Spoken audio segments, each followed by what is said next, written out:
अगर हमें कोई पागल बना रहा है तो धन की इच्छा पागल बना रही है। इसलिए अगले शब्द में कह रहे, धन दौलत कछु काम न आवे, कमल नयन गुण चित बिनु दीने, मन पछितई है भजन बिनु कीने। सबके दिमाग में एक रुपया ही छाया हुआ है। बड़ा विचित्र खेल है।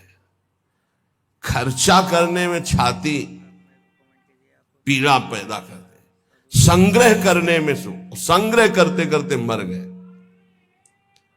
गांव में धन एकत्रित करके दीवाल में गाड़ दिए, मोटी मोटी मिट्टी की दीवालें होती थी, और मर गए। जब दीवाल खुदी तब पूरा जीवन कंजूसी करके समेट करे। यहां बैंक बैलेंस में जमा करते करते गणना में सुख का अनुभव हो रहा है, इतना इतना और जमा, इतना और जमा, मर गए। किसके काम आएगा? क्यों नाम रूपी धन एकत्रित ना कर पाए? क्यों धन के द्वारा गौ सेवा, साधु सेवा, समाज सेवा, नाना प्रकार की भागवतिक सेवाएं, ये क्यों नहीं लाभ ले पाए? ये धन का बहुत बड़ा प्रभाव है, माया का बहुत बड़ा अंग है, जो हर एक के दिमाग में अपना असर किए हुए है। हम जो भी प्रोग्राम करें उसका परिणाम धन हमारा होना चाहिए। चाहे वो कथा हो, चाहे वो यज्ञ हो, चाहे वो पूजा हो, जो भी हो। कोई बिरला ऐसा करता है जगत में, ऐसा नहीं कि नहीं है, कोई बिरला ऐसा करता है कि इसका फल हो श्री कृष्ण प्रेम लक्षणा भक्ति। है, ऐसा नहीं कहते कि नहीं है, पर सबके दिमाग में एक यही है कि जो मैं कर रहा हूं उसका परिणाम अच्छी धनराशि मिलना। इसलिए यहां कह रहे कि पछताओगे बाद में। क्या पछताओगे? अरबों रुपया बैंक में जमा करके पधार गए, वो भारतीय बैंक का वहीं रखा हुआ है, आपकी केवल जीवन की श्वासें नष्ट हो गई। बस आसक्ति उसकी आपकी दुर्गति कराएगी। जीवन का समय आपको उसके संग्रह में गया, कुछ हाथ नहीं लगा। कितना भोगोगे? कितना भोगोगे? क्या खाओगे? कितना खाओगे? जब शरीर ही नहीं रहेगा तो ये सब खाना पीना किस कार्य में आया है, यदि सच्चिदानंद से चित्त नहीं जोड़ा।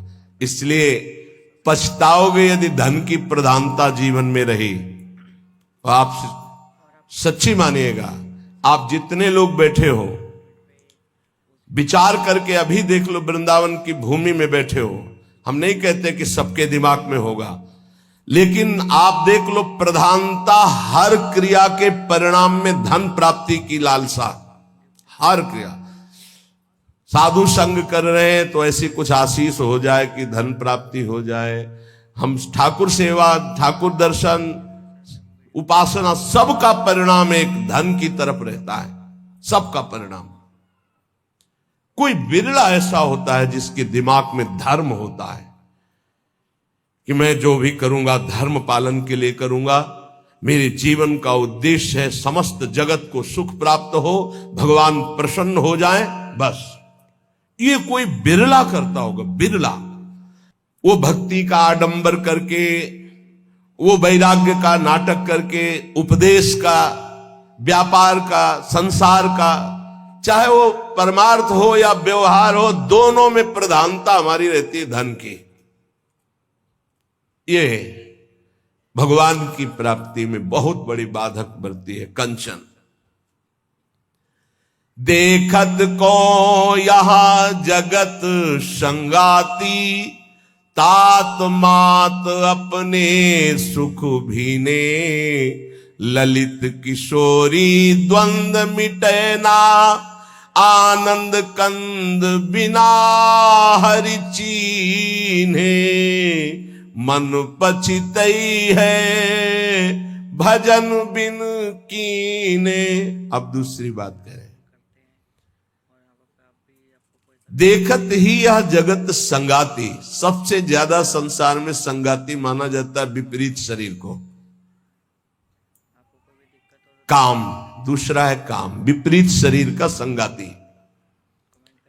इसके लिए प्राण देने के लिए तैयार हैं।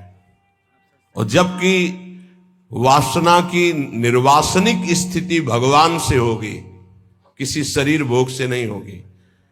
उससे तो जैसे अग्नि में और घी डालते जाओ तो बढ़ती चली जाती है, ऐसे ही वासना की शांति भोग में नहीं, त्यागात शांतिरनंतरम। लेकिन ना जानने के कारण पूरे के पूरे जीवन नष्ट हो जाते हैं केवल भोग चिंतन से। बहुत आश्चर्य की बात है, यदि इसे भजन के बल से, भगवत कृपा बल से, गुरु कृपा बल से इसे संभाला ना गया तो मिले भले कुछ ना, पूरे जीवन इसी का संकल्प बनता रहता है, चिंतन होता रहता है। ये ठग है जो हमारे जीवन को नष्ट कर देते हैं। कामिनी के संग की लालसा भगवत प्राप्ति नहीं होने देती। जैसे पहला था धन की प्राप्ति की लालसा, ऐसे ही जितना भी धन कमा लो, जितना भी सब कर लो, अंदर एक लालसा बनी रहेगी भोग भोगने की। ये अगर भावना शरीर भोग की बनी रही तो ये भी भगवत प्राप्ति नहीं होने देती। कितना भोगोगे, कब तक भोगोगे? जब शरीर ही छूट जाएगा तो कौन तुम्हारा साथी होगा? बहुत विचित्र बात है, बहुत विचित्र बात है। देखत को यह जगत सगाती। इस संसार में केवल देखते देखते पूरा जीवन हो गया, कुछ नहीं देख पाए। 50 साल के हो गए, 40 साल के हो गए, भोगते भोगते जीवन व्यतीत हो, कुछ नहीं भोग पाए। क्या है? असंतुष्ट, वासना। इसी तरह से जितने संबंध हैं सब धोखे के संबंध हैं। उनमें यदि भगवत भाव करके नहीं जिए तो वो बंधन कारक है, धोखे में समय गया। पहला दिमाग में धन रहता है, दूसरा दिमाग में भोग रहता है, और जो इनको थोड़ा दबा पाया भजन से तो तीसरा दिमाग में रहता है हमारे यहां नाम हो जाए, लोग याद रखे। किसको लोग याद रखते हैं? भगवान को याद नहीं करते, तुम्हें याद करेंगे। भगवान को नहीं याद करते, जिनके याद करने से कल्याण हो जाता है, तो तुम्हारे को कौन याद करे? बोले यार कुछ तो ऐसा हम कर जाएंगे। कितने का कर जाओगे? क्या कर जाओगे? अरे जिन्होंने अनंत ब्रह्मांड बना दिए उनका नाम नहीं ले रहा, तो तुम 1-2 महल बना दोगे, 1-2 पौशाला और अस्पताल खोल दोगे, तुम्हारा नाम चलेगा? श्री कृष्ण ने अनंत ब्रह्मांड बनाए, सब थोड़ी नाम जप कर रहे हैं उनका। तुम्हारा कौन नाम जप करेगा कि भाई बहुत यश कीर्ति की आखिरी चाह। इसीलिए कह रहे हैं कि ललित किशोरी द्वंद्व मिटे ना, आनंद कंद बिना हरि चीने, मन पछितई है